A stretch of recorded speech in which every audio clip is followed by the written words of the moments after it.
Yes, guys, welcome back to the Inter Extra podcast. We are back once again.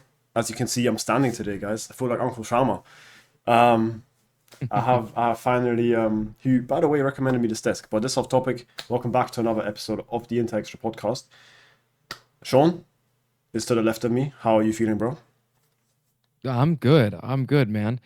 Yeah, I Good like the week kit of in international thank you. I appreciate spirit. it. Yeah. Yep, Yeah, I gotta pull these out whenever the international break comes around. I cycle through those inter kits a lot for the show, but I'll put one on yeah, next I week. haven't I'll put really. one on next week. Trust.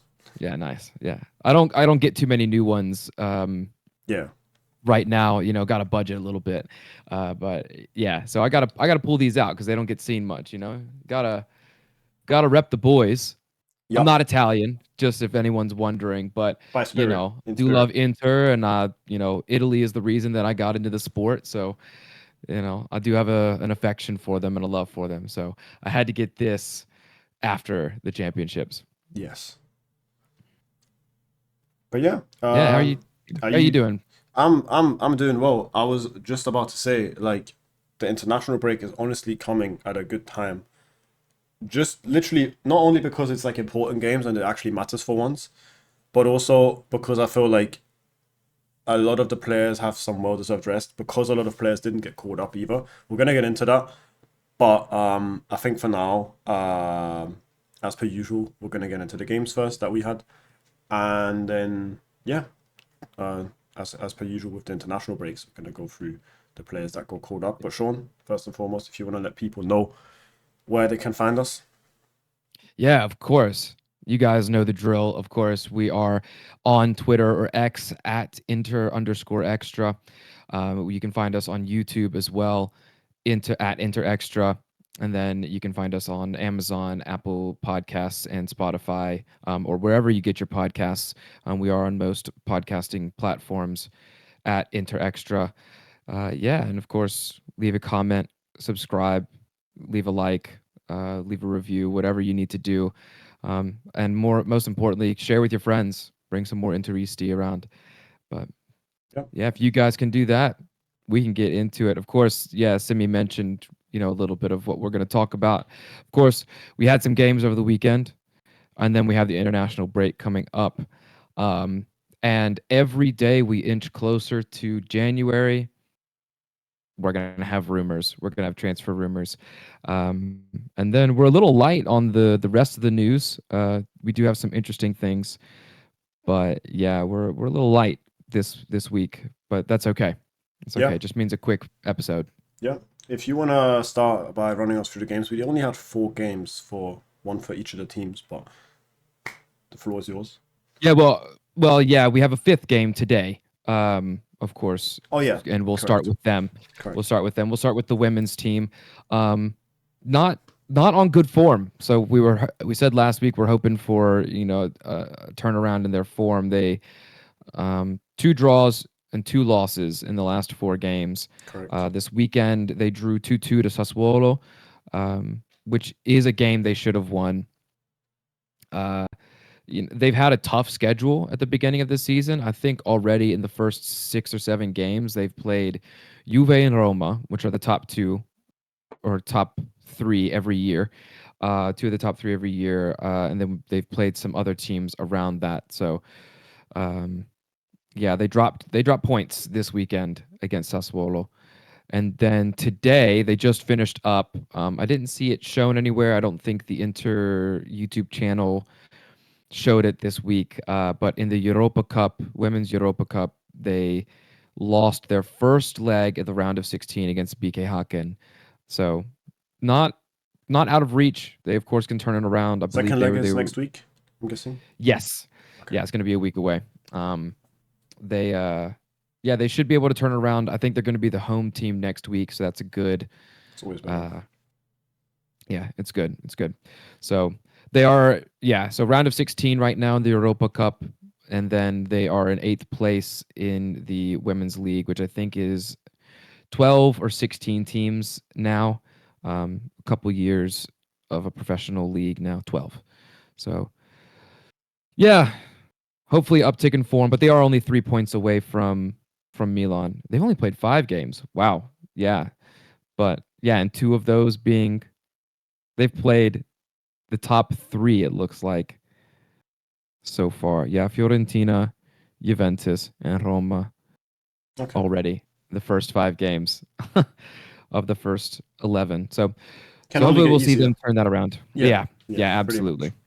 So but so we'll be keeping an eye on them. They will be playing this week as well. They're not on international break, Yeah. but we'll get into that later. So next, the Primavera squad, probably the next best academy in Italy is the Roma Academy. So they yeah, they played out a 1-1 draw against Roma, solidifying their spot mid-table at the moment. I don't know if you watched the highlights from that game or if you watched No, it. I was gonna ask you if you know who scored because I did not. I have it right here. Nope, clicked on the wrong one. There it is. But it was, I think it was, yeah, it was Cerpelletti. So Okay. he's on international break right now. But yeah, a 94th minute equalizer from him, Oh, which is yeah, incredible. They scored in the second minute. So there was 92 minutes, maybe even more because I don't know how much of the first half had extra time. yeah. Um I think he's the captain but too, right? he is. Yeah, Yeah. he is. So as FIFA, says, a real captain's performance. Yeah. But no, it was good. Yeah, 92 plus minutes in between those goals for a 1-1 draw. Um, but yeah, it's good. They're solidifying their spot mid-table, so no worries with them. And of course, Primavera, we have the most titles, so really it's about game time for this. And yeah, Yep. seeing the field. They are on Definitely. international break, and of course, you're gonna mention more about that after. So we're gonna Definitely. hear more about them. And then on to the U23 team. Disappointing game, actually, with the context behind it.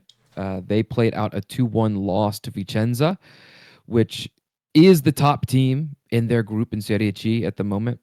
But yeah, they look like Considering the they're on their way. circumstances, yeah. I Yes. put it So in the in the tweet 40, if you don't mind me yeah, interrupting you. Sorry, I put it in the tweet no, go like ahead. just kind of like a quick like roundup of what happened. So they took the lead in the first half, I believe, and then in the second half, Vicenza kicked it off by getting a man sent off and giving away a penalty to Inter, and they obviously went down to 10 men. Kamate scored the penalty. I think he Panenka'd it from what I saw, which fair enough. Or was it the other game that he Panenka'd it? I think it was. Either way, he scored the penalty, Mm. and then even with 10 men, Vicenza ended up winning, which not ideal, but they are league leaders, so they do have quality. So yeah, Yeah, and it was a let me check. I believe who scored it. I think the Claudio Mora. Yeah, it came from a set piece. yeah, It came from a corner. So um, that's really a shame. I think that is Stukler. No, he's not a defender. no, we were But linked with him in the summer. yeah, but yeah, he scores the winner in the end. Yeah, Which again, like you had said, like we said, with context, it's disappointing, but you kind of expected that from the result. We were hoping, maybe you could get a draw from this game because they were down to 10 men, but yeah. they're 8 points ahead of Brescia at the top of the table, um, which is just So in terms of insane. the But title, it's a one horse race really. Like they're yeah, gonna solidify themselves there. I feel like if Inter 23 are gonna do anything in terms of playoffs, it's gonna be through playoffs. It's not gonna be yeah, by winning the league. yep, yeah, which is okay. I mean, Oh still yeah, they're in a good obviously, yeah, position. They're in fifth right now, yeah. so still huge. Hmm. Good experience and good game time for these guys. So I do want to mention because we'll talk about their upcoming games next week after the international break, but their game against Dolomiti Belenussi, which was supposed to be either tomorrow or Friday, I I think, was just gonna was ask you about that postponed. if they are postponing that too because of so many players Mhm. missing or Yeah, they are. Okay. And I haven't checked really with Atalanta or Juve. I don't know how many of those players are getting called up, but I think because this team is so young that they're getting a lot of U20 and U19 call ups, Yeah, that's why so many players are I getting. know Juve Next Gen have like a few internationals, but not as many as Inter under 23, and Atalanta don't either. I think because Atalanta is just not like they're just not that heavy on national team players that are under 21, under 20, under 19s. Even like Yeah, this time is like way more than last international break as well, where they even postponed the game against Renata. yeah. So So just wanted to mention that. But yeah, disappointing, but still fifth in the league. So still good stuff by the U23 team. And um, it looks like, and I think we'll talk about it in a second, but the some of the guys, they're feeling confident at the moment. They're playing really well for both club and country. yeah, So, but yeah, now we'll get into the senior team, the one game that we've had since our Champions League match against Kairat Almaty. We had news about Kivu screaming at the team after the game. And then on the broadcast for the game, I think it was Patrick Kendrick that came out and talked about how Kivu did the normal thing, the old school thing of you yell at the players behind closed doors, you open the door, you go into the press room, and you put all the blame on yourself, yeah, which was really funny kind of to hear. But he did, but it looks like he got through to the players. You know, a yeah, completely in control 2-0 dominant win against Lazio. They only had really one chance to score, and of course, with us right now with Sommer, we're afraid that every chance that anybody gets is going to be a conceding goal. But no, but we were able to keep a clean sheet, dominant. Everything looked good. Give me your initial thoughts on the game as a whole before we start talking about some players. yeah. If I feel like it was one of the best performances of the season, if you ask me. I know the scoreline doesn't necessarily like reflect that, but it was 2-0 solid. Like this Lazio team is having a tough time, yes, but I don't think that that means that it's a walk in the park. You know, like this Lazio team still has quality. Yes, they had like their transfer issue over the summer and whatnot, um, limited resources, if any, even, and then you can consider also the fact that it's before the international break, so I feel like Kivu managed to field his best 11. I know he says that there's, like Inzaghi always said it as well, Yeah. there's 22, 23, 24 starters, but you get the point. Like, before everyone goes away, it was easier to field, like, whoever he felt like was the best for this game. So, yeah, no, I'm very happy about it, and I do feel like that's something to build on, and hopefully after international break it continues like that. Because I saw some good patterns Yeah. of play, some good like general like football, and yeah, we'll get into players soon. Yeah. Yeah, I agree. I mean, I don't have much to add with what you said. And so we can kind of, I don't know who you wanted to talk about first. Um, I I I was really gonna wanted. start with just the fact that Marcus Thuram is back, which is great to see. Um, this is him getting subbed on right here for Lautaro. That was, I think, and yeah, he looks sharp Mhm. again, which is good. I'm glad they gave him enough time to recover because last season we saw it. If a Thuram, if a Çalhanoğlu, whoever gets rushed back too quickly, is they're struggling throughout the whole season.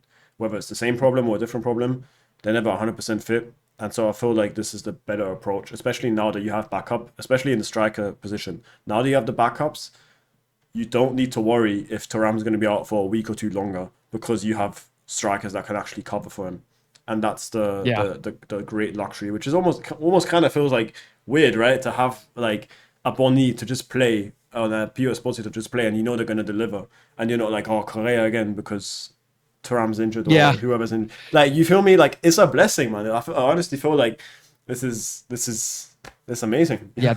The best part, especially with what you're saying, the best part is that we don't have to hear the San Siro crowd boo every single time one and boo and whistle every single time one of them get onto the ball Yeah, or they're coming onto the pitch. Like I know uh yeah, even when Correa would be subbed on, he'd be booed and things, and it was just, oh man, that must feel great, but I kind of get it, you know.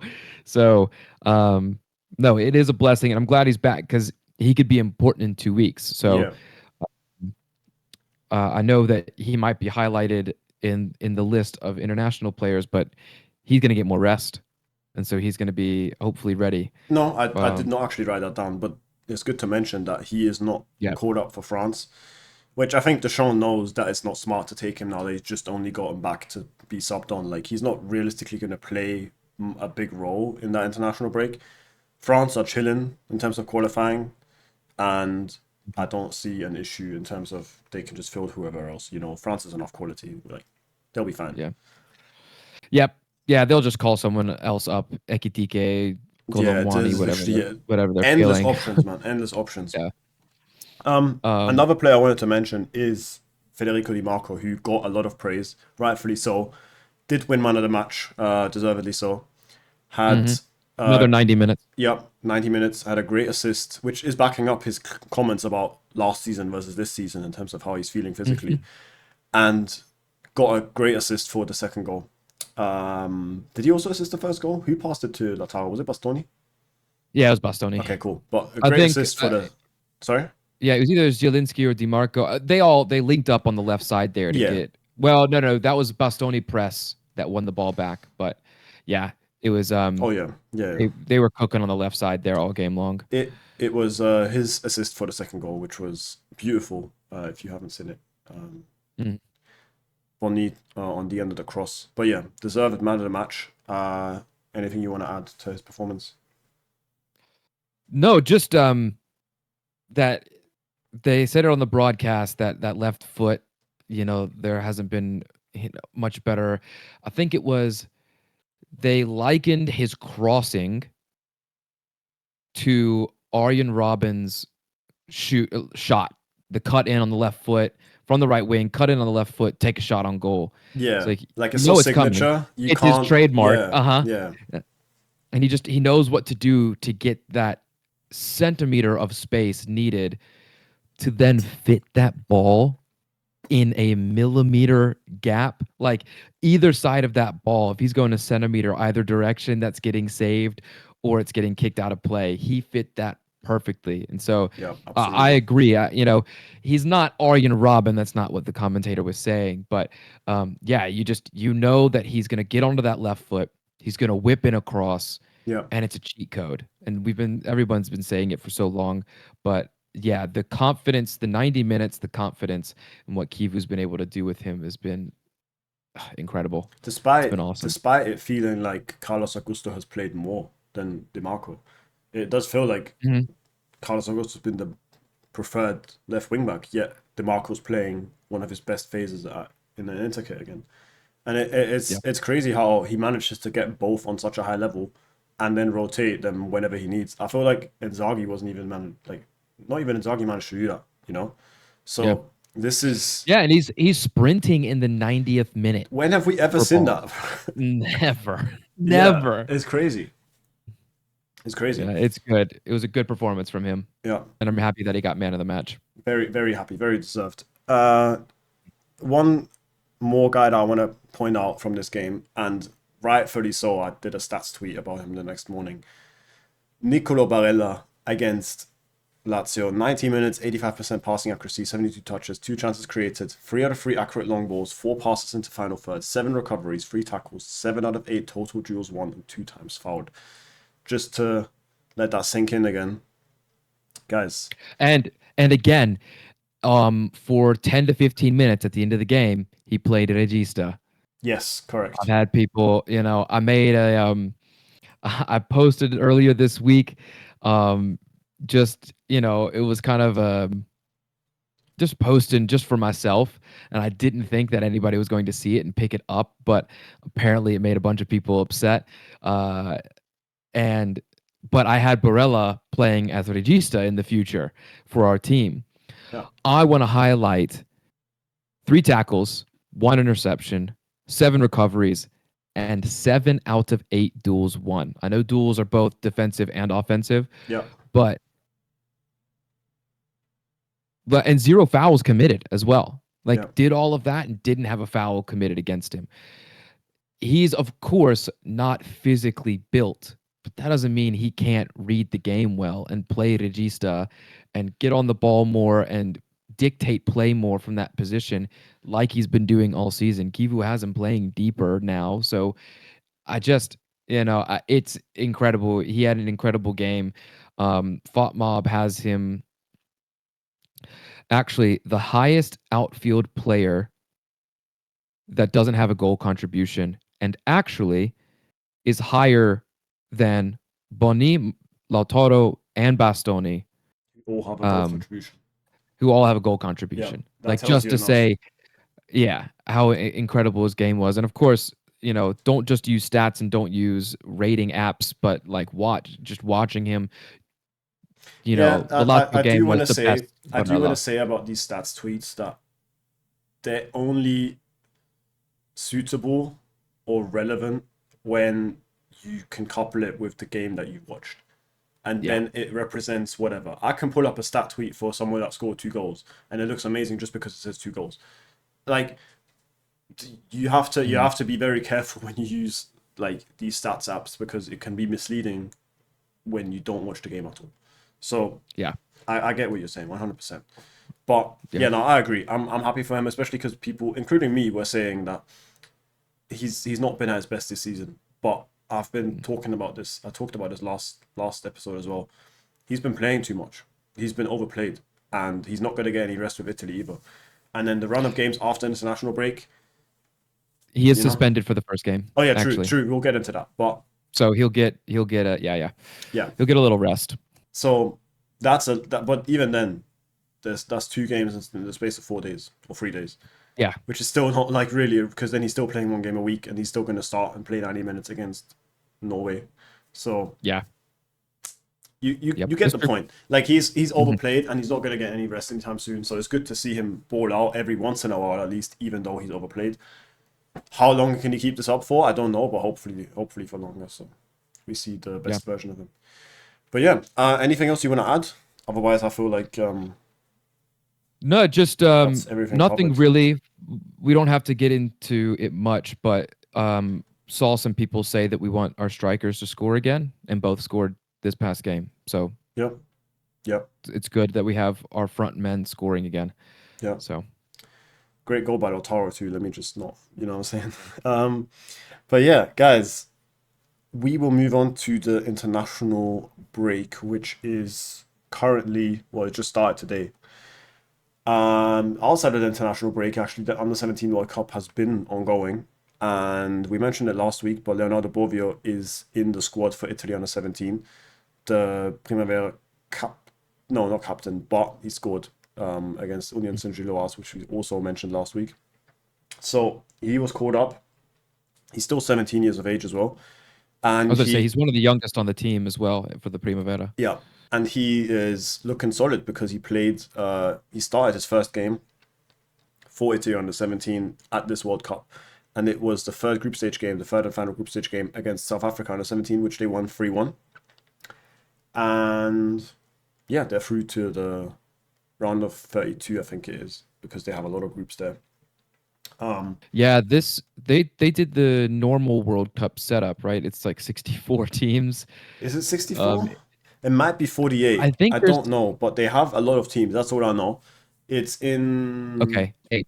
Yeah, 48 teams for the next World Yeah, Cup. You're right. it's in the round of 32 phase now because they have the first batch of games on Friday and the second batch of games on Saturday. So if you guys want to watch Bovio play, I don't know if he'll start because I feel like the third game because they were qualified anyway, their manager just rotated.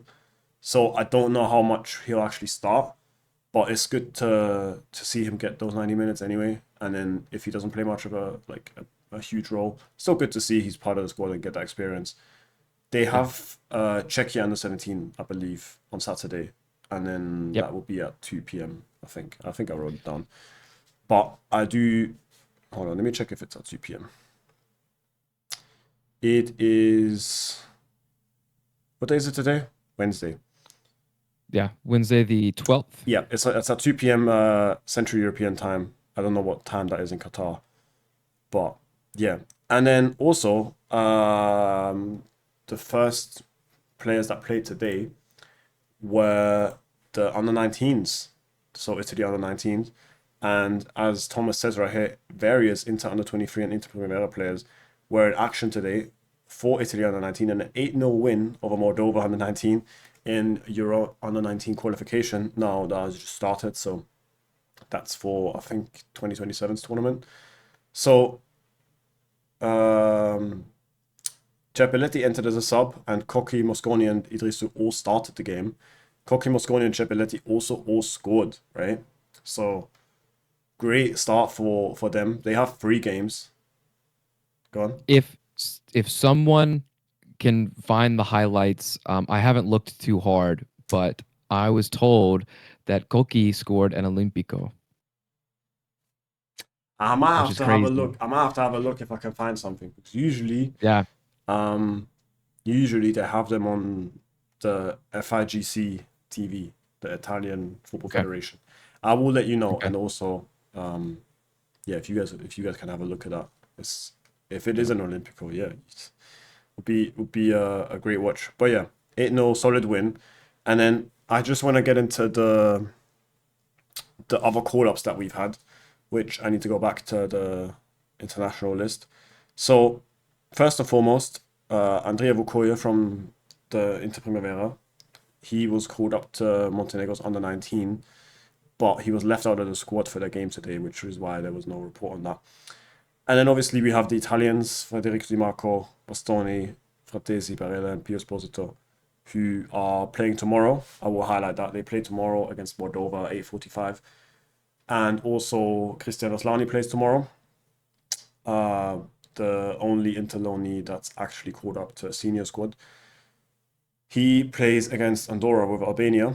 Both games are World Cup qualifications, so obviously it's the final phase now, as you guys know. And then other notable call-ups are Christos Alexiou, who once again plays for Greece under 21, and they're on their road to Euro under 21 qualification for the tournament, which is I believe next year, but I might be wrong. And then Lautaro Martinez is also called up for Argentina. They have a friendly against Angola on Thursday. But no, on Friday, sorry, which is at 6 p.m. And then Italy under 20 have a few friendlies coming up. Nothing important, but there's also a few players called up. So Thomas Berenbruch, Francesco Stante, Matteo Lavelli, Matteo Spinace, Mike Adu, Giacomo Stabile, and Giacomo De Prieri. So 3 loanees, Adu, De Prieri, and Stabile.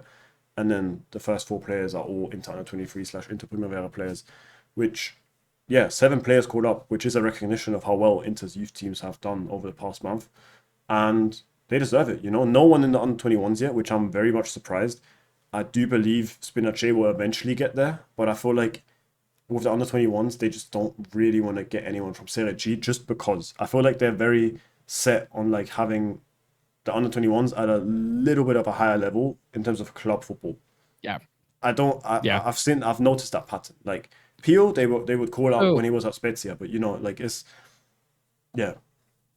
What are you yeah, gonna say? it's not only that as well. They kind of what I've noticed with Italy, it's a complaint of mine, is um, they like to keep players in their age group unless they are taking that step forward. Like, Like Kamada, for example. oh, yeah, Camarda and Pio, Yeah, kind of only playing 2, or for Camarda, it's 4 years above his age level.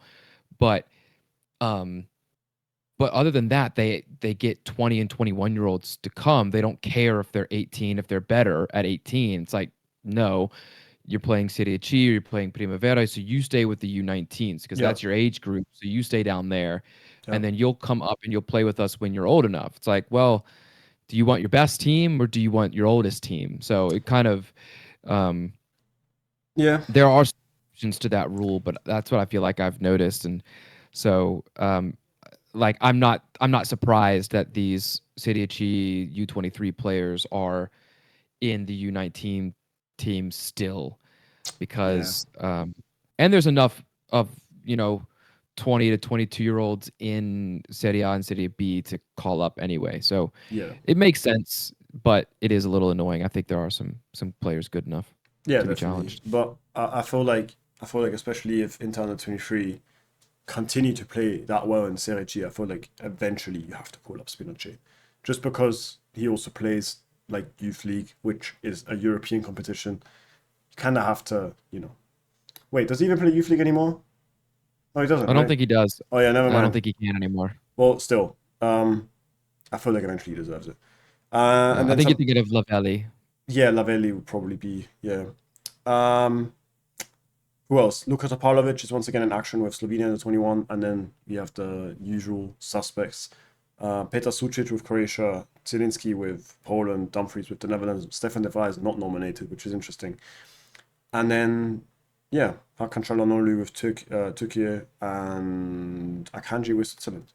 So that's all the main ones. If you guys want to know who plays at what time on what day and stay updated on that, we will be tweeting like every morning ish. I'll try every morning to tweet whoever plays on each day, and then you're caught up with your calendar if you have a day off, if you have a day free, if you want to watch the either some of the youngsters or just whoever the senior players are playing, usually a bit later. So yeah, so much on that, and I feel like we're ready to get into the transfer rumors as it's international break. There's a Yep. few things as per usual because yeah, guys have nothing to report on. But we will start with something that is related to Thomas Palacios, which is actually I guess not really made up, definitely not made up, because it makes sense that he would like to play more, obviously, because he barely plays. If Yeah, it I should don't have been even done in the summer, yeah, but I don't even think he his got a single minute stubbornness. in like professional. So there's literally no point in keeping him. Let's be honest. Um, yeah, he has several options. Some interest from Mexican and Brazilian clubs. So yeah, I feel like this will be a loan move. I wouldn't even be against the permanent sale. I'll be honest with you. If we can somehow minimize the loss, just Yeah, just, yeah, 5 million or whatever. yeah. Just get him off the books.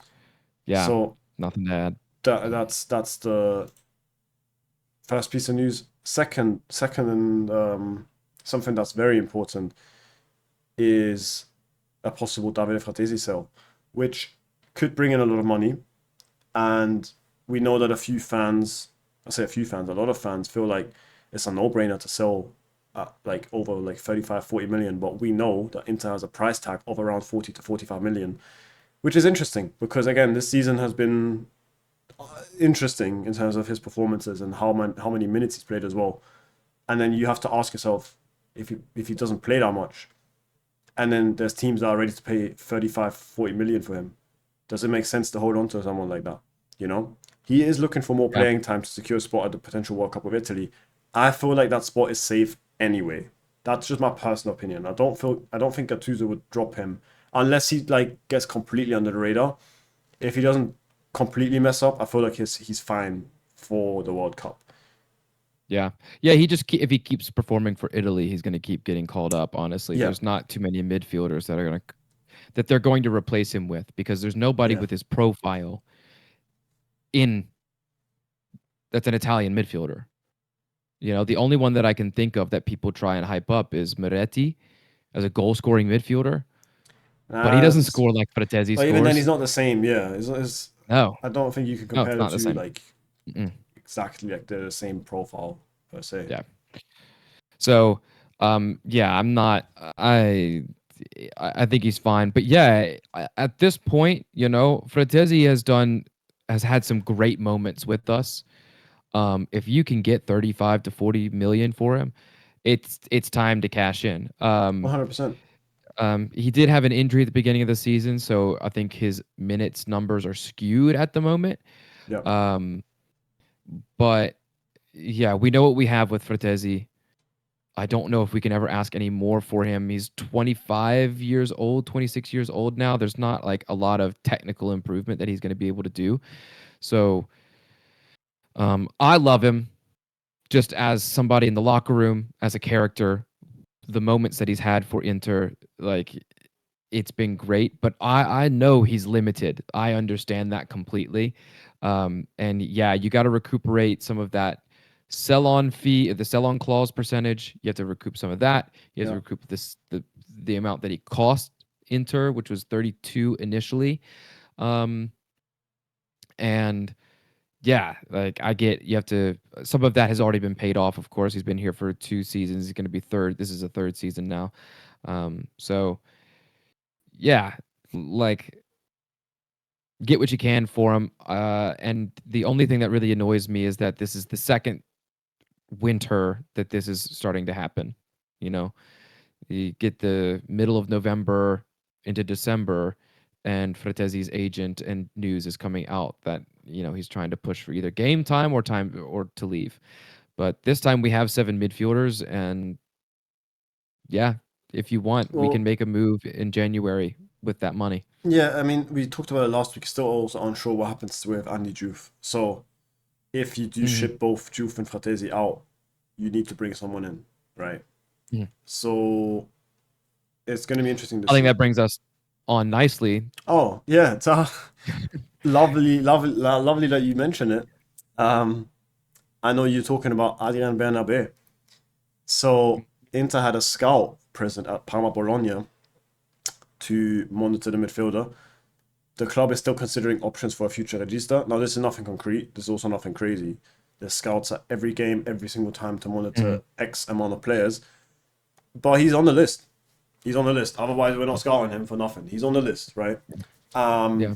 I know we talked about what's it called? I wonder if we did talk about him before. Maybe in I a don't previous know. I don't episode. know if we've ever had a real No, concrete no, we interest haven't. in him. No, Um, he's more I like think, Interisti's dream signing, yeah, if you get what I mean. But I was gonna say the one thing with him that people are scared about is like injuries yeah, and just yeah. being He consistent is. physically. He's a little bit of a. He's a little bit made of from glass, but he is Yeah, such a class player. And a little bit like Dybala, his injuries. I think we hear so much about his injuries that it kind of overshadows that he doesn't actually miss too many games. I think he played 30 games last season. Um, but it's like here or there, he's missing a game, or all right, he's missing another game, or he's missing a game or two, or he's coming off the bench this game because he's recovering from something, you know.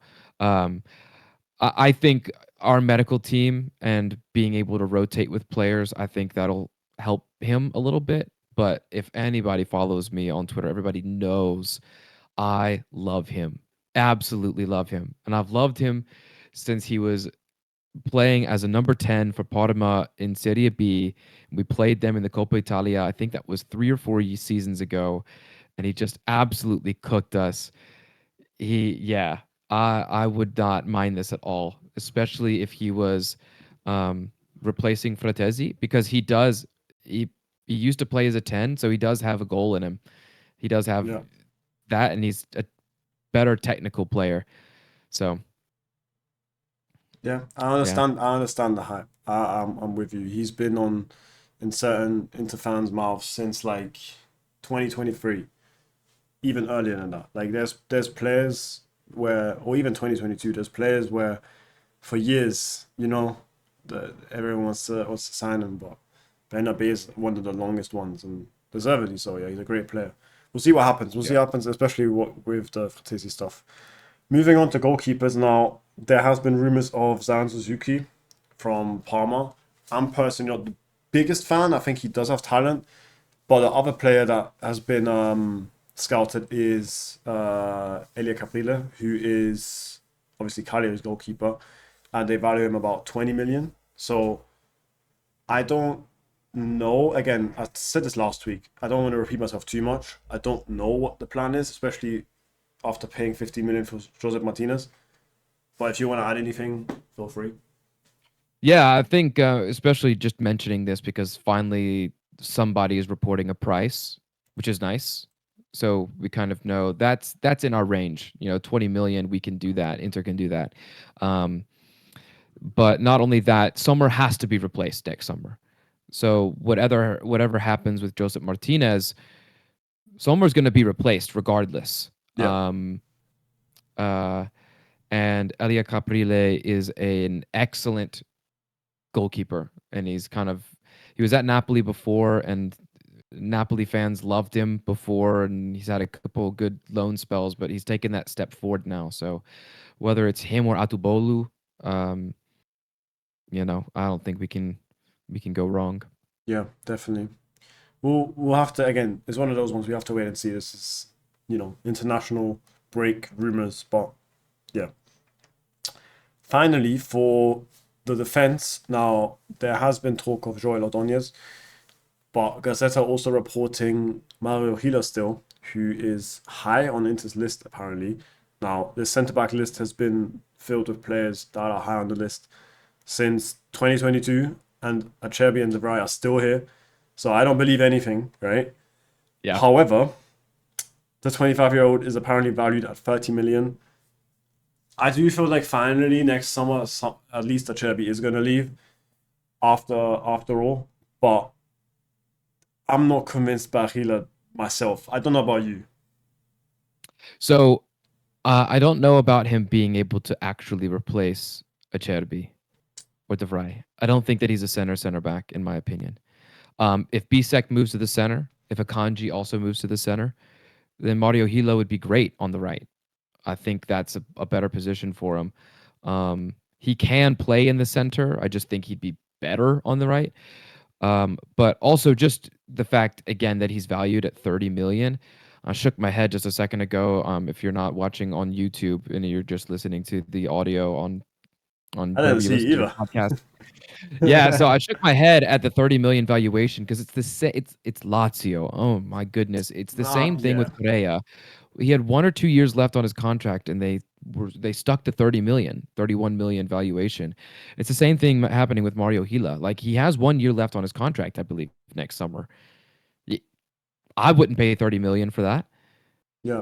15, 20 million for sure, but 30, no way. No. And I do think he's a good player, but I'm still not spending. If I'm spending 30 million, I'm going and getting a younger talent from Ordonez. somewhere. That's what I was. Yeah, I think right. that's a Yeah, great comparison compared to what we looked at last week, right? Because Ordonez has a price tag of, what did we report? What did they say? Like 20 million something, and I then think 25 is 20 to around what it 25. It would. was basically less than Yeah. Hilo, if you get what I mean. Mhm. And we're investing in someone younger, potentially more talented with a higher ceiling, and then all of a sudden, like signing a centre back makes a lot more sense. Well, Gila, it just seems very half-hearted in terms of the approach.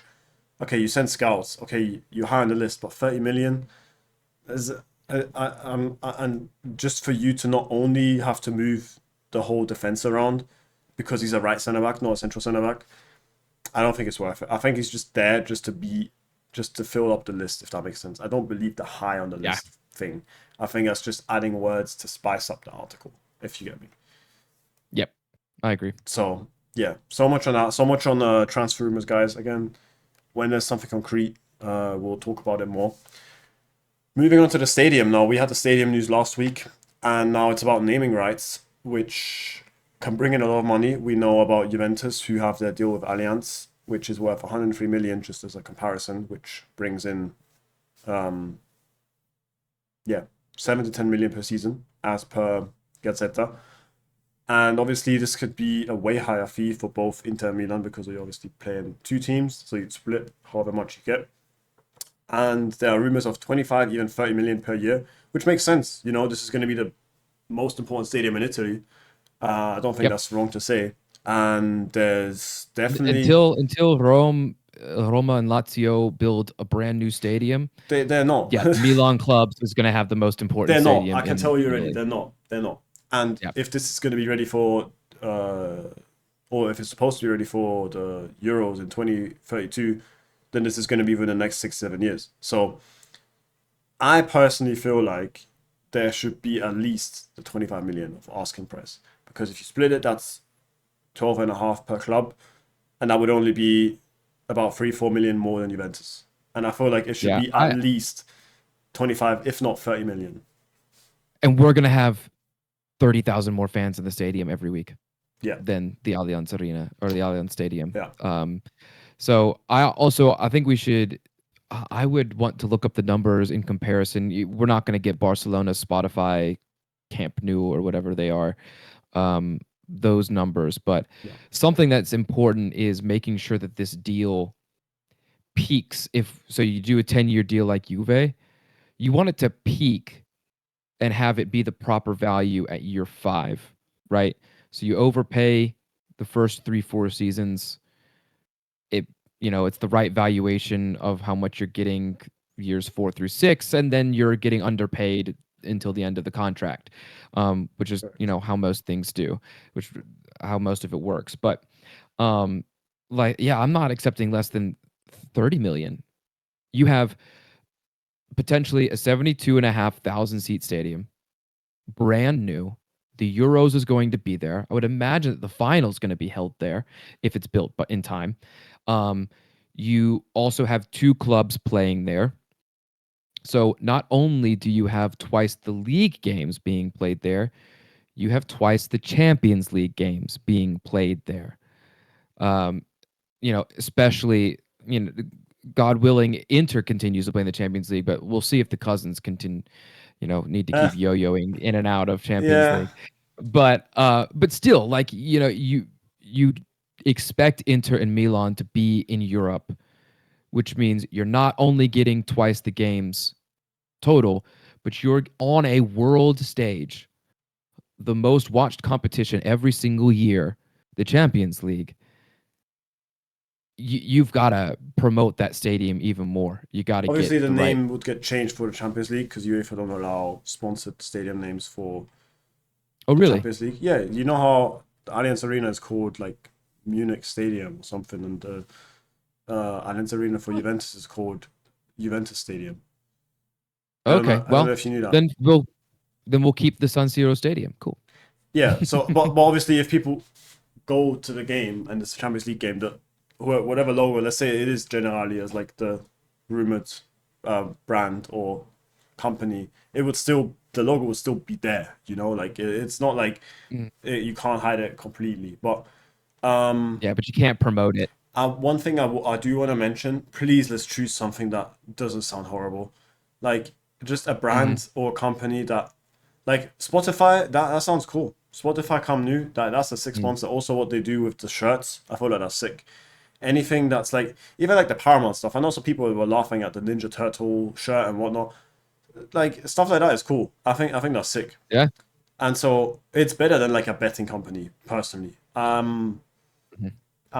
Like again, if you gamble, that's cool. But like, I don't need it as a sponsor in terms of like that's the main thing that's on your shirt or on the stadium name. Yeah. Like, let's not make it the bets on They always they sport. always add so much underneath. Yeah, It just please let's not make it the bets on sports San Siro, bro. Like, with all due yeah. respect, that's not the way forward. If there's a decent company that offers the right amount of money and it sounds like a decent name, even after the brand slaps the name on it, I'm all for it. Yeah. Yep. Yeah. But Well, yeah, cool. guys, moving on to the final piece of news, which is some injury updates. So Matteo Damian is expected to be back in the squad for the derby against Milan after an international break, and Henrik Mkhitaryan is set to undergo new exams in the coming days to determine his return timeline. Still want to stick with what I said last week. I feel like it will be a mid-December thing, so I feel like he'll still be another month.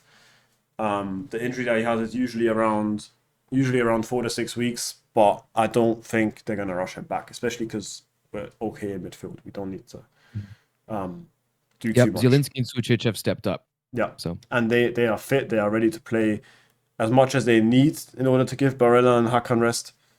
And so I feel like this is okay for now. We'll see when they're back, but it's not like they're like super super super super important. But yeah, unless you have anything to add, we can move on to the upcoming games. yeah. I guess that the only upcoming games that we have, I'm gonna have to be, are gonna be for the women's team. We'll talk more about all of the other games um next week when we come back Yeah, for the next actually, episode. let me before you get into the women's team, let me mention, I guess Italy Norway Yeah, is do the most the important. is like Mhm. I just want to bring like the biggest games in terms of interplayers that are on international duty. I think Italy, Norway, depending on how the situation like pans out, it's going to be interesting to see what that group looks like if Italy can get that first place somehow. I know it's unlikely, but still. And then yeah, the game against Moldova tomorrow, just because it's a lot of interplayers involved, obviously naturally, it's important. And then yeah, I feel like the under 19s and under 20 will be good to watch, especially because there's four players in under 19s and seven players in under 20s. Yeah. Just great. It's just great to watch. Yeah. Yeah, I do want to mention as well for anybody that wants to. So go follow Azzurri Extra. So like Inter Yes. Extra at Azzurri Extra on Twitter.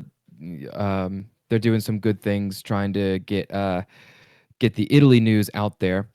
But they mentioned, or I saw some news recently about what happens with Italy if they qualify for the World Cup. So this Norway game is actually going to have important implications in the World Cup, regardless of whether they like if they qualify. Winning will be important still, For the even if pot they don't thing, yeah, finish. for the pot ranking. Yes, Yes, the because points. Italy is bottom of pot one right now, which means they would be, let's call it a seeded team for the draw for the World Cup. Yeah. So they're going to get a better group if they're in pot one, just like the old Champions League pots. Well, the ones now as well, but really, you get in groups of four for the World Cup. So you get a better group if you're in pot one. So Italy has to continue to win if they want to stay in pot one. So they can't lose. Doesn't matter if they're going to get first or not. They can't lose if they want to hold that spot. So, because I think Germany is on knocking on the door, trying to jump Someone back is like into pot only three one. or 4 points off. That's one Hmm. thing I know. Yeah, it's 1,017, like 17 or Yeah, however 1800, they do their something like point that system. points, and then it's Hmm. very very tight. So basically, Italy Yeah, can't afford to lose. Yeah, yeah. So I recommend everybody go watch the Italy game and support the Inter guys. They're gonna, this Italy team is Inter Blocco, so they need the correct. support. But yeah, and then yeah, I guess we'll finish with the women's team. So they aren't on international break. 2 games over the next week. Like we had mentioned, the Europa Cup second leg is next Wednesday. It looks like yes, same time next Wednesday. It's 11:30 here, so it's a 6:30 Central European time. 6:30 p.m. 18:30 for all of you military clock, 24-hour clock users. And then they also play Napoli on Sunday. Um, Napoli's women's team. So should win that one as well. But yeah, good luck to them. Hopefully they can turn their form around. It's going to be important these next 2 games. Definitely. Yeah. So, yeah. Yeah, guys. As per usual. Once again, the reminder: if you don't already follow us on all the socials, make sure you do so. And also, if you are watching on YouTube, one thing we will do is add timestamps as per request. Which again, we always appreciate the comments on improvements or anything. We will also try and get an intro sorted sooner or later. So yeah, small steps, but we're going to be improving as much as we can with the time that we have available, of course, as well. And so yeah, just a few little tweaks here and there. But guys, make sure you subscribe, make sure you like, comment, whatever else you guys want us to see improve, or whatever else you want to talk about that we mentioned on the podcast. But yeah, and if you're listening on the different platforms, make sure you give us a good rating. But yeah, Sean, I'll let you sign us out. Yeah. Thanks everybody for coming and listening and staying this long. As always, Forza Inter Sempre.